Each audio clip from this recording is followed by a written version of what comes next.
Hey, thanks for stopping by and checking out this video. We're going to go over the Unearthed Arcana 2022 expert classes. I got D&D Beyond here on the left and the playtest document on the right. So let's get started. On page 1, we got a little look ahead to what's coming up. Some things I highlighted here are home bases, interesting, and encounter building, and new monsters, in addition to revised monsters. This packet includes classes. It includes class groups. We have experts, mages, priests, warriors. We can see the breakdown here for those class groups. Pretty much as expected. Our divisor goes into expert. I imagine additional supplements could certainly add to these.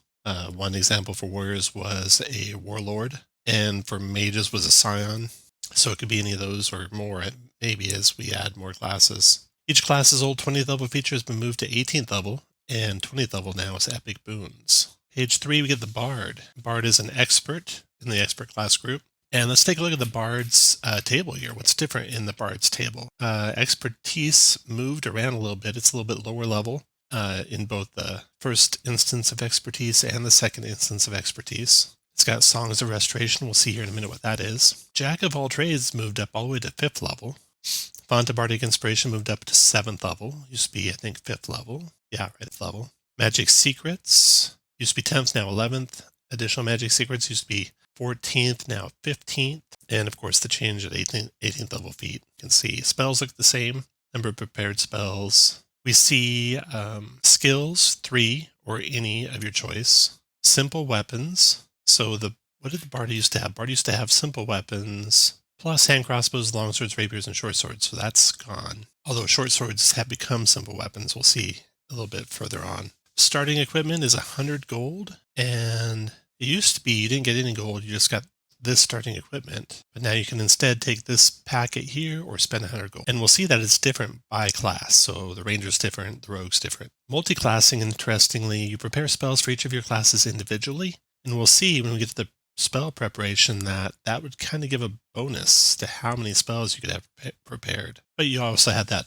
in existing multi-classing. Okay, Bardic Inspiration, big change here. Instead of handing this out to be used later, you use it as a reaction. And you use it when you see a character fail a check. So it's no longer a decision point between rolling and knowing whether or not the roll was good. Instead, you know whether or not the roll is good, and then you can decide to use it if you want. And it's a reaction for the Bard to use it. Bard can also do a reaction to heal hit points. Kind of a small number, given those dice aren't very big. But I like this. I know there's some verisimilitude, issues with, you failed, and now you made it. But just think of it all simultaneously in the action the characters are taking. It's nice not to have that gap between rolling and knowing whether or not it worked, because that'll often create issues when in play. Number of uses, proficiency bonuses per long rest. Is that the same? The Bardic Inspiration, what was it? You got charisma modifier uses. So that'll roughly track, although it'll be lower at the low level. Usually you'd have a 3 at low level instead of just 2 for proficiency.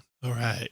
Spellcasting, prepared spells, arcane spells, divination, enchantment, illusion, transmutation. We'll see when we look at the spell list, some spells change from evocation to transmutation, and kind of makes sense why they did now, given this limitation on how some classes get spells. Prepared spells, all the ones from the Song of Restoration you always have prepared and don't count against them.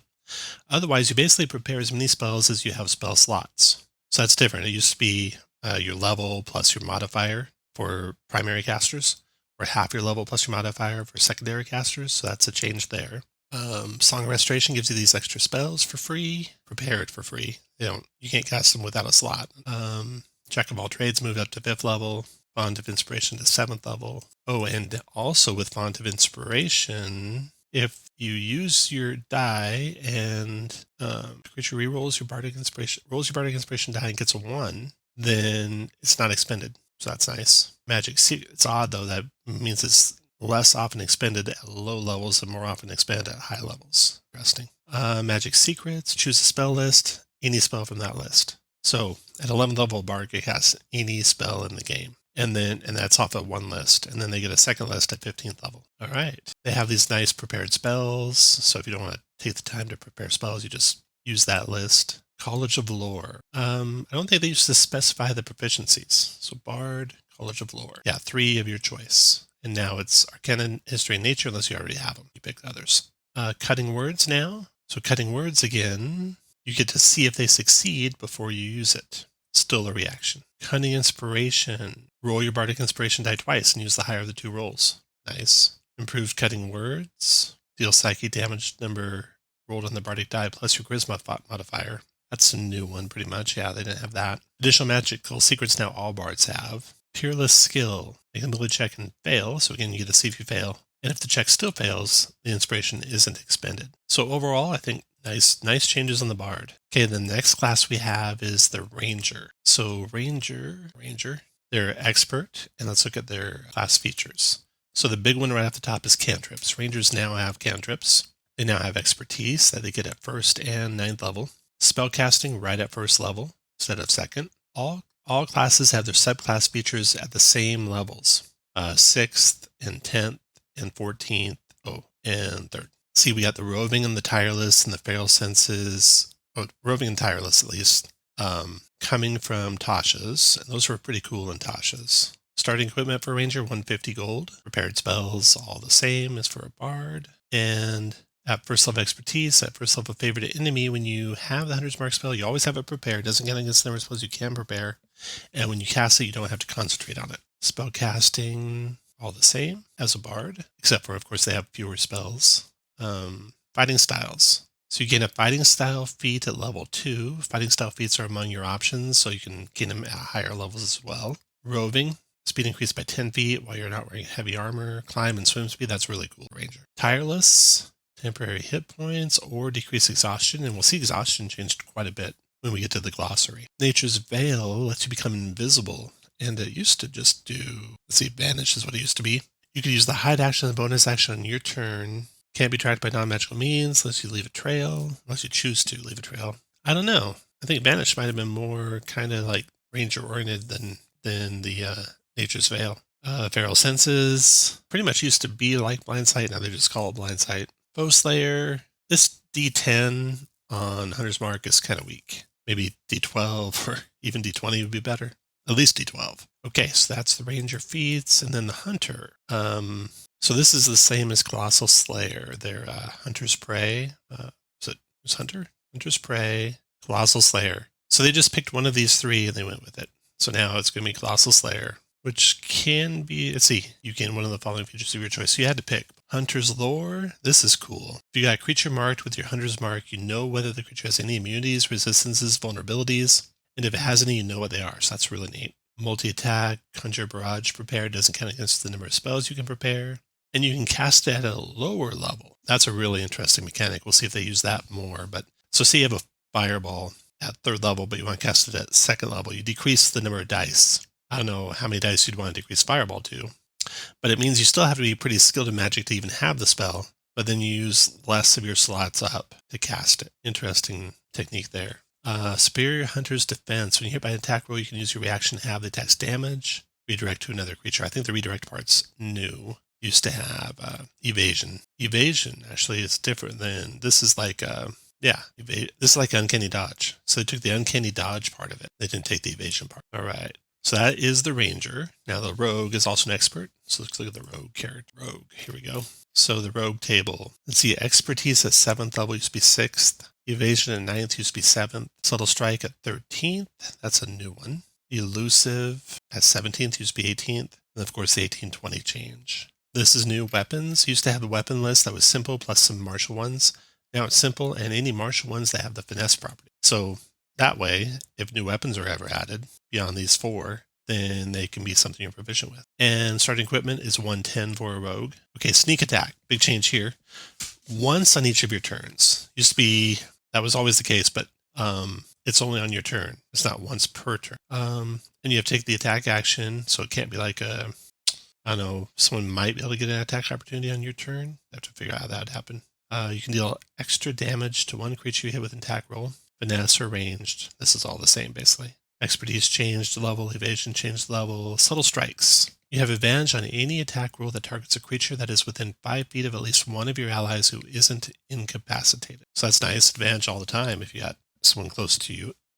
Slippery Mind added one more save. It used to just be one of those 2 saves, I believe. Let's see. Slippery Mind, 15th level, wisdom saves. So that's wisdom and charisma. So they'd have 4 saving throws they're proficient at. at 5th level, 15th level. Stroke of Luck and Epic Boon, just smooth levels. Okay, then the Thief. I always liked Thieves, even though there's so many other better rogue subclasses. Fast Hands looks similar. Second story week, you actually now gain an actual climb speed. Thief used to just be climb faster than normal. Climbing no longer costs you extra movement. And we'll get to the jump later, but you can make a jump with a dex check, same as before. Supreme Steed used to be 9th level, now it's 6th, giving you advantage all the time.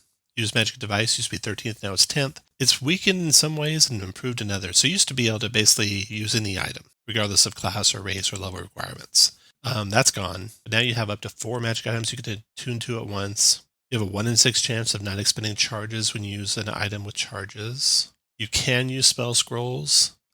Cantrips for first level are automatic. Others require an intelligence arcana check. And Thieves' Reflexes used to be 17th, now 14th. It used to give you 2 actions. You can take 2 turns during the first round of any combat. First at normal initiative, second at your initiative -10. Now it is, you get a second bonus action on your turn, provided it is the bonus action from cunning action. Use it proficiency times for long rest. Okay, so that's Thief.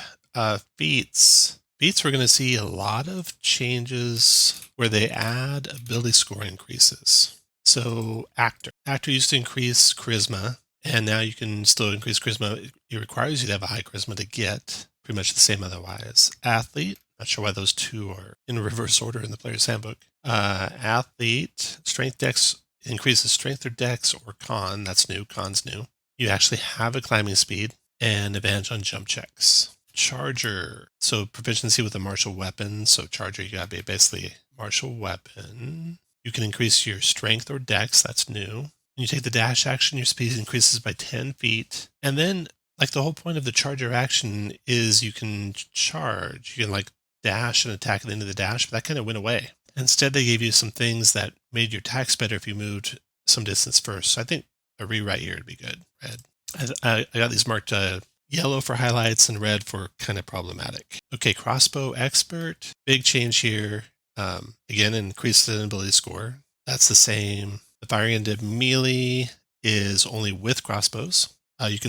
You'll see that they added ranged attacks with weapons to Sharpshooter and ranged attacks with spells to Spell Sniper. So you can still get this benefit, but you don't have to take the Crossbow Expert to get it. Which kind of was odd that you had to do a Spell Sniper and Crossbow Expert to cast spells well. Really kind of dumb. I'm glad they made that change. And then huge change here.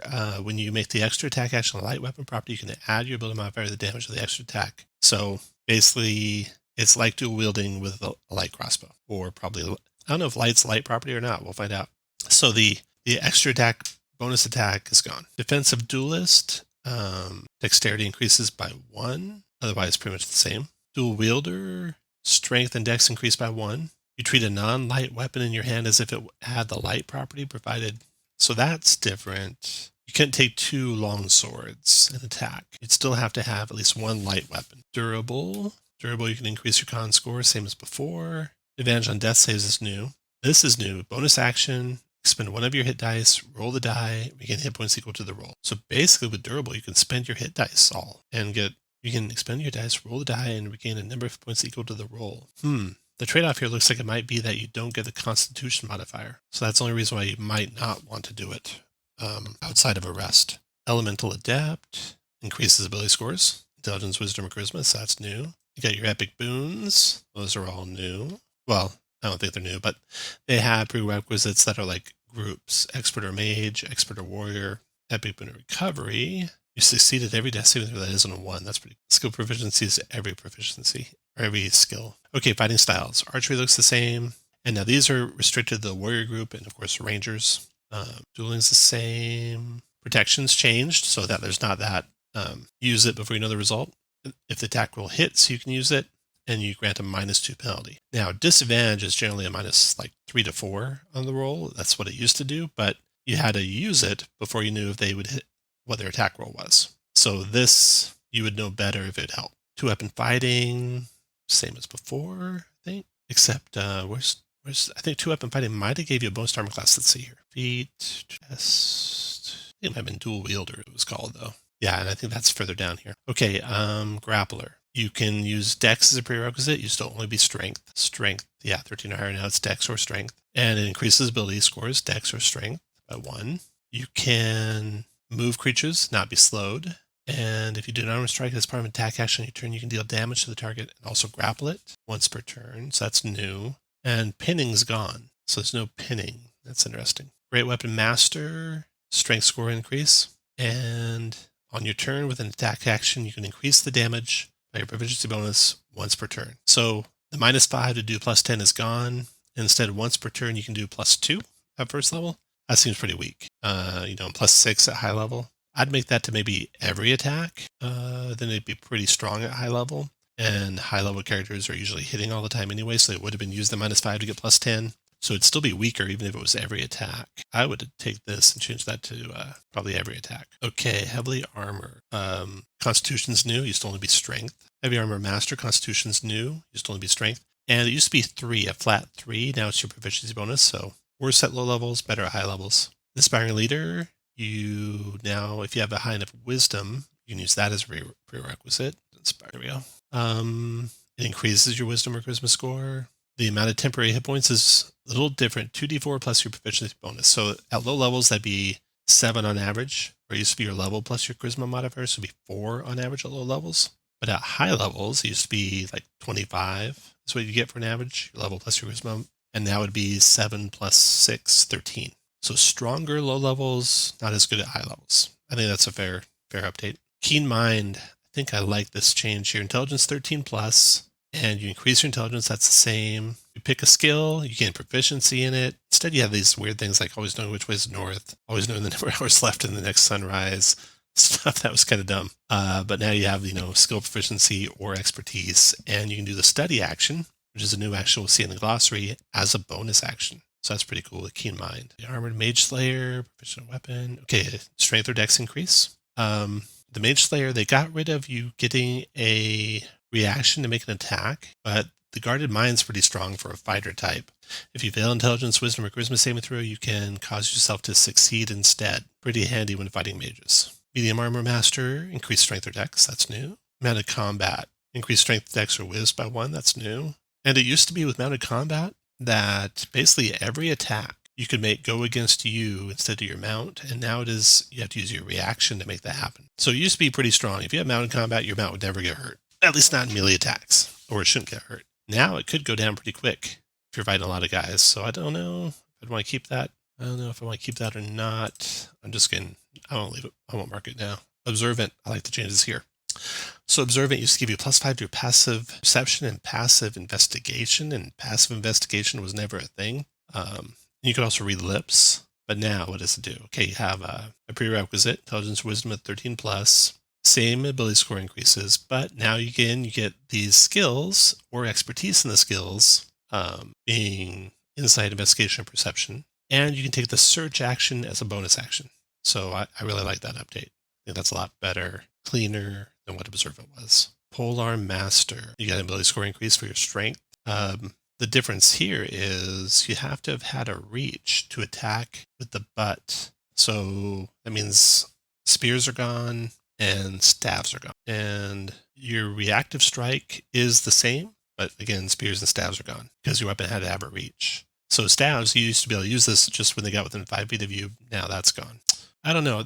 The big problem with Polearm Master I always saw was this D4 damage combined with Heavy Armor Master would go crazy high damage. But now that Heavy Armor Master is gone and only once per round, it's not nearly as bad. I mean, not Heavy Armor Master, but Heavy Great Weapon Fighter. So I think this is going to be just fine now, actually. Do that. Okay, Resilient, no big change there. Ritual Casting, you increase the ability score. You don't have a ritual book anymore. Instead, you choose 2 first level spells with a ritual tag, and you always have them prepared. So disadvantages, you can't add more that I can see. The feat's not repeatable either. Maybe they'll have some information about spell books in the future. But with these spells, you can cast them as rituals all the time. You can also cast them using a regular casting time without a slot, once per long rest. Sentinel, increase your strength or dex score by 1. So that's new for Sentinel, which was already really powerful. Didn't need any bonuses, but they took out some of its extra power. It still has the halt. But here's a weird thing. Immediately after a creature within 5 feet of you takes the disengage action. Well, generally, you take disengage, or rogues would often take disengage when they're not in combat, and all their movement would not provoke. Or you take disengage and you move away from one character, move away from another and another. And if the third person in that line was a Sentinel, since you didn't take the disengage action next to him, they wouldn't hit. The wording used to be, creatures provoke an opportunity attack from you even if they take a disengage action before leaving your reach. I'd say they probably need to keep that language. Otherwise, this makes it so they don't get the attacks on creatures that disengaged before they entered and then left the reach of the Sentinel. And then also, it used to be if the creature makes an attack, now the creature has to hit. So kind of tone down the power of it a little bit there with the hit. I don't think their intent with the disengage is what they meant, and I'm okay if it's, anytime a creature leaves, you get to hit them. Okay, Sharpshooter. This was, if you wanted to win D&D, Sharpshooter was the path to get there, and now that's been taken away. So you increase your dex score, that's new. Firing into melee is new, so you don't have to go take Crossbow Expert to get that. But what's gone is the -5 to do +10. Completely gone. And I'm just fine with that. Shield Master, Shield Training, ability score is increased by 1. The Shield Bash is no longer a bonus action. You take the action, you can use bonus action. It's just something you can do after you take the attack action and hit with a melee weapon. So if you attack a creature within 5 feet of you as part of the attack action, hit with a melee weapon, you immediately bash the target with your shield if it's equipped, forcing the target to make a strength saving throw. A failed save, you knock the target prone. And you can do that once on your turn. So before it used to be a bonus action, now it's free, basically. But definitely after your attack, not before your attack, unless you have multiple attacks. Okay, Skulker. Skulker, this used to be there before. Increases dex now, that's nice. Gives you blind sight, which kind of mimics what it used to do. Dim light doesn't impose disadvantage. It's even better than that, really, with blind sight. Used to be able to hide when you were lightly obscured. Now you just have advantage on your hide check. So you need better than light obscurement. If you take an attack roll while hidden, it used to be a ranged weapon attack. Now it's just any attack. So spellcasters, melee attacks, ranged attacks, all applies. That's nice. Speedster. So Speedster is interesting. This is like a stealth change, I think, to mobile. So if we look at mobile, your speed increased by 10.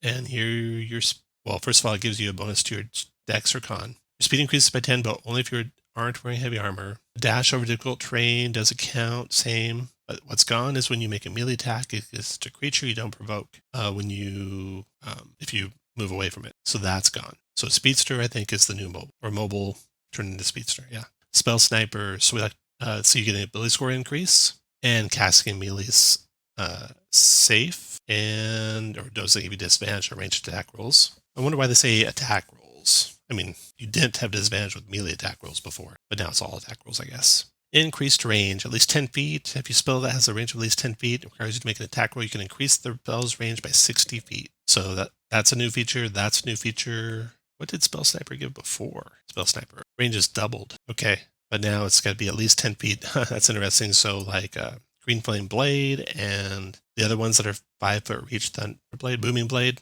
aren't affected by Warcaster. Increases ability scores, Intelligence, Wisdom, or Charisma. This is the same as reactive spells, the same as it was before, but I always thought that should be allowed an action or bonus action spell. So something I'd recommend changing. And this is the same as before, weapons or shield. I don't know why it has to be weapons or shield. Why can't it be anything you're holding in your hands? Weapon training, that's better than Weapon Master, what it used to be.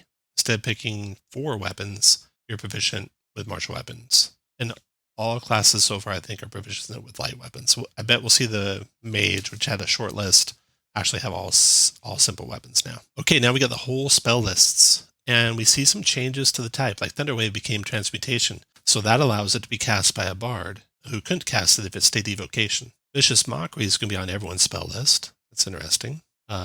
See, Deafness. Flaming Sphere moved to Evocation, so bards can't cast that. Shatter moved to Transmutation, so bards can cast it. And then, okay, we got Guidance change. We'll see that in a second here. Looks like all the cure spells changed to Abjuration, which I guess is okay. Makes sense. They're pretty consistent with it. Primal spells, update on Guidance coming. Bark Skin update coming. Flaming Sphere to Evocation. Okay, rules glossary. So when you're playing with the playtest, basically you always replace the whole rules glossary. Just throw away the rules glossary for the last playtest and use this one for the new one. And basically use this glossary or what's in the Player's Handbook 2014. Ability checks. I like this addition of meaningful failure and outcome is uncertain and narratively interesting. Only making those checks when these things matter. That's good. Good addition. Usually requires an action. DM may override that. Again, only make checks when it's a narratively interesting failure. Like, don't make a DC 5 check unless there's something interesting that happens when you fail. Armor proficiency is now called armor training. These are the same. I don't think Shield ever said anything about not being proficient, what it did. But now you don't get the armor class bonus for the shield. Maybe it was somewhere in there and I just never saw it. I have, armor proficiency was here, but I didn't see shield. Okay. Artisan's tool is different, but the same as the last playtest. Attack. You can equip or unequip one weapon before or after any attack you make as part of this action. I think that's new language, I think. And we're back to critical hits like they were in the 2014 Player's Handbook, which is, I think, great. Because none of my players enjoyed the game when they rolled a 20 and they didn't get a crit for spells. And monsters, I mean, don't really care. I think monsters need to do more damage in all, but it was also kind of a little bit more safe that monsters never critted. Bark Skin, big change in Bark Skin. Let's look at the Bark Skin spell. So it used to be an action to cast, now it's a bonus action to cast. Everything else is the same, but instead of giving an armor class change, it gives you temporary hit points that regenerate basically. And it can be cast at a higher level to give it to more people. So I think I like that change because Bark Skin was kind of an odd one to use. Blind Sight. They were a little bit more descriptive here. See anything that's mental cover. Can effectively see a hidden or an invisible creature in that range. It wasn't real clear about that in the original Blind Sight. Climb speed, no change really. Creature type, D20 tests.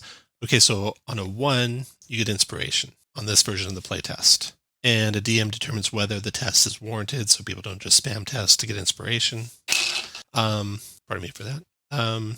It was odd that when you're rolling the lights out and everyone's getting crits, everyone's also getting inspiration. So you're getting inspiration when you don't need it, but it also feels right a little bit. And getting inspiration when you roll a 1 feels odd and wrong. I don't know if I like either one of them. Leave it to that. Difficult terrain for creatures. Okay, so creatures are still difficult terrain as long as they're not tiny or smaller. Exhaustion, big change with exhaustion here. There's 10 levels of exhaustion now. Let's look at the old exhaustion. Here we go. It used to be 6 levels. Level 6 was death. Now it's level 11 actually is death. So there were only 6 levels before. Now there's 11 levels. And it used to get really bad really fast. Disadvantage right away. Now 1 level is just -1 on check. And -2 with 2 levels, -3, so you'd have to have like 4 levels of exhaustion to be the equivalent of disadvantage. Now, of course, this is a D20 test, so that's attacks and saves and checks. And you didn't get that until level 3 before. Your hit points never get minimized or reduced. Your speed never goes down. Your spell saves get worse. When you finish a long rest, you gain 1 level back. We'll see. I think Ranger could get 2 levels or 1 level back with a short rest for the Ranger. And we'll have to see what Lesser and Greater Restoration do now. Now, Lesser Restoration might restore a level. Used to take Greater Restoration to gain levels restored. Okay, Fly. You're not knocked down as easy to fly. If you're knocked prone, you don't go prone. You don't fall. That's good. You only fall if you're incapacitated or restrained, and not even then if you can hover. Grappled, no change from last time. I still don't like the fact that if you hit, you're grappling them. If you hit, you're shoving them. I didn't really like that. Actually, that's on an attack, but if you hit, you grapple them. Guidance. Okay, guidance, big change here. I really like it. I like Jeremy's explanation. If you haven't watched his videos, you should check them out. Guidance was always, super spammable and required a DM to be kind of a hard ass to not let it be super spammable. Now it's definitely not spammable as a reaction. They fail within 30 feet of you. The nice thing is you get to determine after they fail the check, and you can only use it on a person or an individual creature once per long rest. So that's what makes it not infinitely spammable. Help action, small little change here, or maybe a clarification of the intent. The first one is not a small change. You have to be proficient to help someone with a skill, to be near enough to help them. Okay, now, assist an attack roll. You momentarily distract an enemy within 5 feet of you, granting advantage on the next attack roll by one of your allies. Help used to say you can aid a friendly creature in attacking a creature within 5 feet of you. So I always thought that meant you had to pick which friendly creature you're helping. Now it's like any friendly creature that attacks gets the advantage. Otherwise, it's pretty much the same. Heroic Inspiration. Okay, this is a big, huge change. It gives you advantage, but you decide to do so after you roll the d20. That's not really advantage. That's a reroll. So it should just call it a reroll. And that's how it gets used a lot anyway, and that's how most people think it gets used. So I'd be fine if that was the decision made. It's certainly much more powerful, but it feels better. You hate to use it and get 2 20s on the dice and realize you didn't really need to use it. Or use it and get 2 1s on the die and think, oh, well, I want, didn't want that. You gain it on a 1 again. DM can award it. I think this is really the default. That should be DM awarding the inspiration. Or every character starts with 1 and DM awards more.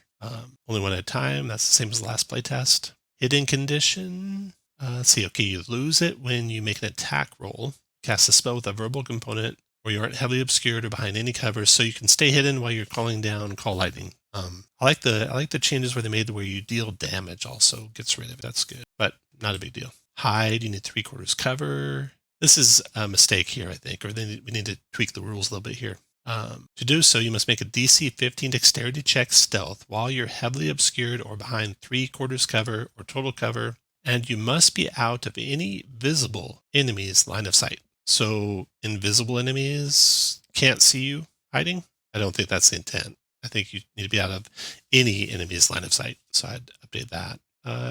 Incapacitated, same as the last playtest. Influence, this is new, getting a lot of discussion. Basically, take an action to influence another creature. You have to know the attitude of the creature, DM controlled creature, that is. And you make your check. It's a charisma check. Notice it's charisma, animal handling. I wonder if that's going to be a normal change for animal handling, or if it's only a charisma check in this instance for animal handling. I think it should be wisdom, animal handling, and then charisma, the other 3 there. And then the influence isn't super great. You can get someone to accept significant risk. So what is that exactly? Be a good thing to discuss what that might be. Invisible. This is new. Invisible. When you roll initiative, you have advantage. Jump action. I don't know if I like this. So jump action's got some issues. I mean, it used to be kind of complicated before. It wasn't that bad. Especially if you take, you use like the take 10 on a check. But the way it works now is when you take the jump action, you attempt to leap more than 5 feet. Oh, and it's an action. So it's like you have to move and jump separate, or, if you're on the edge of something, you can jump.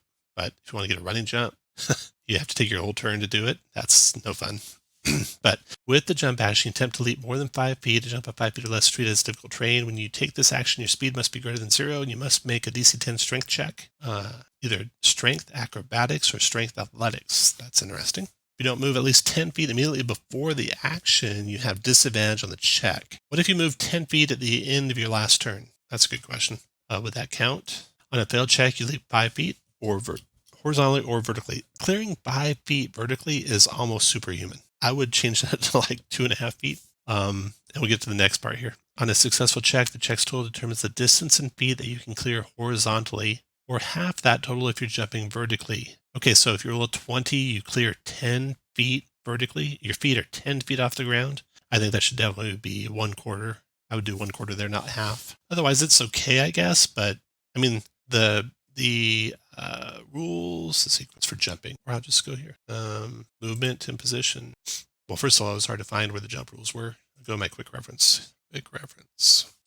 Okay, so jump. A long jump. If you ran 10 feet, you jumped your strength score in feet. And if you had a standing jump, it was half your strength score in feet. A 10 athletics check to clear a low obstacle. 10 acrobatics to land on your feet if difficult terrain. So pretty simple. 18 strength, you clear 18 feet. And the high part was 3 plus your strength mod. So an 18 strength would be clear 7 feet. So that's huge, right? Clearing 7 feet with your feet is pretty much inhuman to do that. So that was already kind of pushing it. Clearing 10 feet is crazy. So I definitely do 1/4 for the standing part. And then I guess it's simple enough. This is a big one, light weapon property. When you take the attack action on your turn and attack with a light weapon in one hand, you can make 1 extra attack as part of the same action. So no more bonus action attacks to attack with 2 weapons. You can make this extra attack only once in each of your turns. Long rest, you get max hit point maximum is restored. That was pretty common, I think. Ability scores are restored. I think that was common also. Special speeds. If you have more than 1 speed, you choose which one you use each time you take your move. Before you could if you had a climb speed equal to your fly speed, or if you had a speed of 30 and a climb of 30, you could move on the ground 15 feet and then climb up 15 feet, all as 1 action. Now they want it to be 2. I think they're thinking we can't do math, and they're trying to make it too codified in how you use these things. So I had to take another crack at special speeds. I'm going to mark that red. And Yeah, the jump action should not be an action. Give us some credit to be able to do some math, I think. Speed is 0, no change there. Problem spells, ritual casting. So if you have a spell prepared, you can cast as a ritual. So now rangers can do rituals, paladins can do rituals, sorcerers can do rituals, everyone can do rituals. Search action and steady action. Short sword is a simple weapon. Slow condition, same as before. So steady action. It's interesting. When you take the steady action, you make an intelligence check to study your memory, a book, a creature, a clue, or an object, or another source of knowledge, and call to mind an important piece of information about it. So I have most often used knowledge as just free. You know it or you don't. But this makes it an action, and then there's also a feat that makes it a bonus action. So I have to backtrack on how I do knowledge checks there. Tool proficiency, this is the same as the last playtest. Teleportation, a lot of detail. Tremor sense still has liquids, which air is a liquid, but it's okay. Strike damage, grapple or shove. Okay, this is what I didn't really like. So if you're making an unarmed strike and you hit, you can push. They don't get a strength check, a dex check, or nothing to avoid. And I didn't like that much. Someone this red. Still need to change that. That's it. That's the new playtest. I will put this file available in the description below so you can grab it. And I don't know, actually it's copyright Wizards of the Coast. I can't do that, but of course you'll have this video so you can go through it and see what changed, what didn't change. If you have any questions, hit me up in the comments below. If you have any suggestions that changes you'd like to see, hit me up in the comments below. Please like the video, please subscribe, please let your friends know, and I will talk to you again soon. Thank you for watching.